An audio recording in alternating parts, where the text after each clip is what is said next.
നമസ്കാരം, ഞാൻ മനോജ് നെടിയാക്കൽ. ഇന്നത്തെ റബ്ബർ വാർത്തയിലേക്ക് എല്ലാവർക്കും സ്വാഗതം. റബ്ബർ വില 200 കടന്നിട്ടും ഷീറ്റ് ലഭ്യത നാമമാത്രം. കർഷകർ റെക്കോർഡ് പ്രകടനത്തെ ഉറ്റുനോക്കുന്നു. സംസ്ഥാനത്ത് 4ാം ഗ്രേഡ് റബ്ബർ കിലോ 200 രൂപയ്ക്ക് മുകളിലേക്ക് സഞ്ചരിച്ചു. കാലവർഷാരംഭം മുതൽ മികച്ച വില കാർഷിക മേഖല ഉറ്റുനോക്കുകയായിരുന്നു. കൂടിയ വിലയ്ക്ക് ഷീറ്റ് സംഭരിക്കാൻ ടയർ നിർമ്മാതാക്കൾ ഉത്സാഹം കാണിച്ചില്ല. ബാങ്കോക്കിൽ ഷീറ്റ് വില 193 രൂപയിൽ നിന്നും 197ലേക്ക് കയറിയത് പ്രതീക്ഷ പകരുന്നു. എന്നാൽ ജപ്പാൻ എക്സ്ചേഞ്ചിൽ റബ്ബർ കിലോ 314 യെന്നിലാണ്.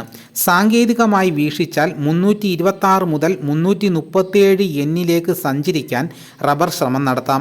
കനത്ത മഴയിൽ തായ്ലൻഡിൽ ടാപ്പിംഗ് സ്തംഭിച്ചത് ബാങ്കോക്കിന് ഊർജം പകരാം. തോരാത്ത മഴ മൂലം ടാപ്പിംഗ് ഭാഗികമായി നിലച്ചതോടെ വിൽപ്പനയ്ക്ക് റബ്ബർ വരവ് കുറവാണ്. ടയർ കമ്പനികളിൽ നിന്നും അന്വേഷണം വർദ്ധിച്ചതോടെയാണ് വിതരണക്കാർ വില ഉയർത്തിയത്. രാജ്യാന്തര വിലയേക്കാൾ ഇതോടെ ആഭ്യന്തര വില ഉയർന്ന നിരക്കിലെത്തി. അവധി വ്യാപാരത്തിൽ ചൈന 167 നിന്നും 168ലേക്കും ടോക്കിയോ 178 നിന്നും 183 രൂപയായും വില ഉയർത്തി. ഇടനിലക്കാരുടെ കൈവശം മാത്രമാണ് ഇപ്പോൾ റബ്ബർ സ്റ്റോക്ക് ഉള്ളത്. ടയർ കമ്പനികളിൽ നിന്നും അന്വേഷണം തുടരുന്നതിനിടയിൽ വരും ദിവസങ്ങളിൽ റബ്ബർ വില കൂടുമെന്നുള്ള പ്രതീക്ഷയിലാണ് കർഷകർ.